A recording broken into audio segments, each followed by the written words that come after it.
Sports Show. Time to turn our attention to the Southern Footy League as always. The Prez, Craig Warman joins us. Craig, how are you, mate? Good to be here.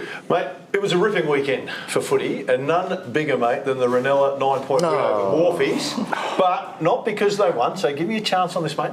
Massive crowd at the game. Yeah, couldn't get another car in the place. Around about 2,000 people turned up. Yep. Big celebration for Graham Gunn, who passed away a couple of weeks ago. Was a life member of both Ranella and Wharf Vale. Was a Hall of Fame member of the Southern Footy League. So a really good turnout for Graham. And they turned on a really good game of football as well, just to make the day. Oh, it was a nip and tuck all day. I think the biggest margin at any one stage was about 3 goals. Yeah. It's a bit like the old Port Norwood games.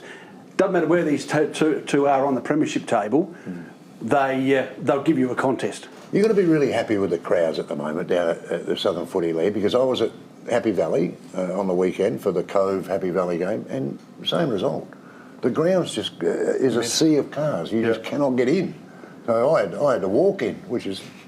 But they know who you are. Not good for that. Well said, Britt. Well said. Do you know who I am? Well, come on, walking in we there. talked to the gateman too. Yeah, and they still let him in. But it's fantastic. It really is. It's a great atmosphere at the games. It really, I wander around and whatever. We wandered into the box and whatever and had a chat to the boys. But just the crowd. I noticed it the week before. Whoa, it sort of shocks you when you walk in. Any reason the crowds are any bigger? Anything you put your...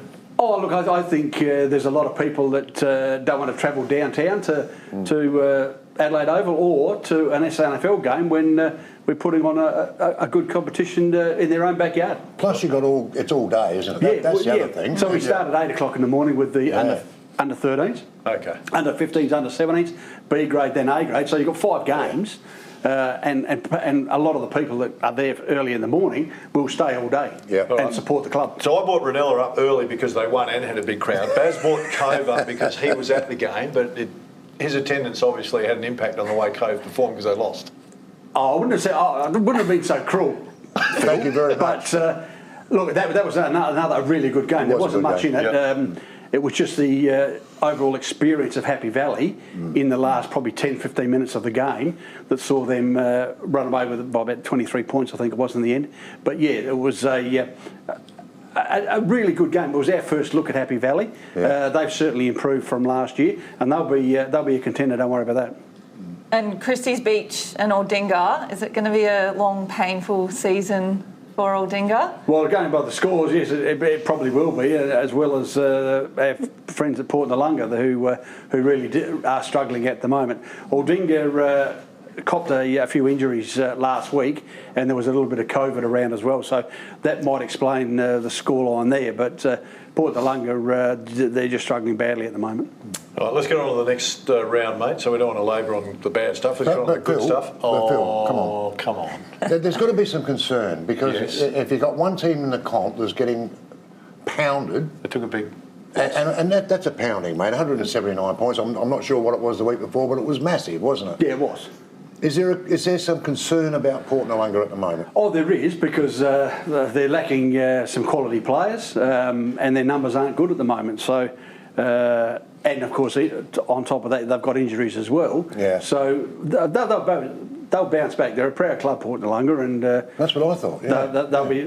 They'll come good. But all clubs go through it. At some stage, they all go. I mean, maybe not to the 179 points, but they'll go through a period. There was a situation in the Great Southern Football League where Gould Port Elliot only had 16 players playing against McLaren, and it was a 207-point win to McLaren. So it's across all leagues, those sort of scenarios, because Langhorne Creek was another one in the Great Southern who COVID's out there, and it's going to hit no matter what.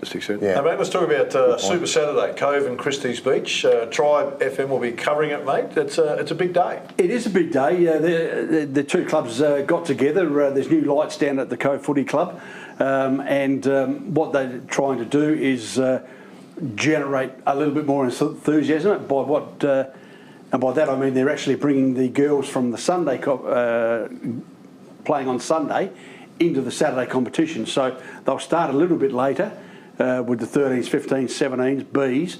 Then they'll have the senior women kicking off at about 4:30.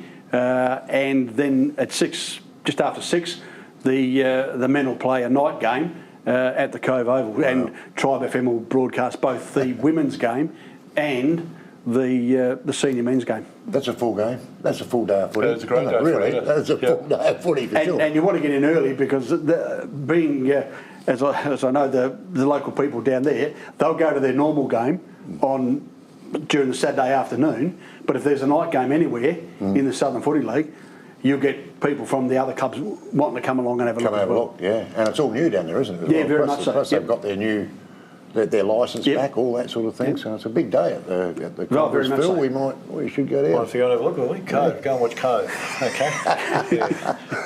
This is the one that I thought might be of great interest this weekend, though. Flagstaff Hill against Noarlunga. I mean, talking about great rivalries, they've had a ripper over the last decade, probably. Or certainly the last 4 or 5 years, they've been red hot. Yeah, they have. It's just interesting. I know we're only a few games into the season, but it's funny seeing Flagstaff sit in 6th spot and Noarlunga at 4th. We're just so used to them being 1 and 2.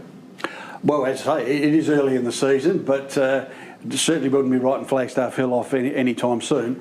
They've got a few back this week as well. Noarlunga had a big win over Port Noarlunga, as we know. But the week before that, they struggled against Happy Valley, big time. So this is a real test for just how good Noarlunga are, coming off that COVID situation as well. This is a good test for them because they've only played 2 or 3 games, and Flaggies have had Christie's, have had Ranella. They beat Morphett Vale pretty convincingly last game, had the bye last week. I think you'll find Flaggies will come out all guns blazing. Yeah. Mate, Ranella and Port Noarlunga, Dinga Happy Valley, we kind of know what the result's going to be there, and I'm getting the wind up from the producer, mate. But more importantly, mate, we don't touch on the women very often, but I thought it was worth mentioning that Ranella in the women beat Hackham on the weekend, mate. You would have been across what Cove were doing in the women, mate. So no. But why did you bring that up? Because I thought we should talk a little bit about women's footy and Ranella. Oh, right. I thought Ranella might get a well, and I can tell you, I ran into Bill at the Morphett Vale Ranella game, and he's pretty happy the way things are going down at I bet Billy is, Whitefly. Had good wins in all grades, and of course the women had a victory as well. Cove, unfortunately, Baz lost to Flagstaff Hill. Yeah, well, I knew that, but I wasn't going to bring it up. We'll talk about the margin. Anyway, mate, as always, we appreciate you coming in, mate. Get out and support the Southern Footy League. It is a great brand of footy, and it is a full day of footy, and you absolutely need to get down there and support your team. Stay with us. Still plenty to come on the show.